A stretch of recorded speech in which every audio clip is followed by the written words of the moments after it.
Nursery হলো একটি শিশুর শিক্ষা জীবনের প্রথম ধাপ।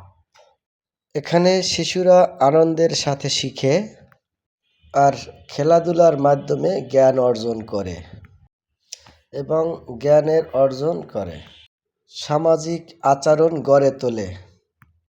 নার্সারিতে তারা শিখে শৃঙ্খলা, জ্ঞান অর্জন ও বন্ধুত্ব ও আত্মবিশ্বাসের গুরুত্বপূর্ণ মূল্যবোধ। একজন শিশুর ভবিষ্যতের ভিত্তি নার্সারিতেই গড়ে ওঠে, তাই এটি জীবনের গুরুত্বপূর্ণ অধ্যায়।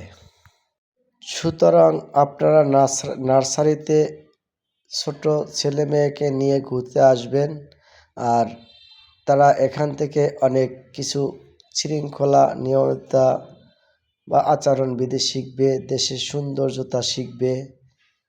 তাহলে সে নিজেকে গড়ে তুলতে পারবে। ধন্যবাদ সবাইকে।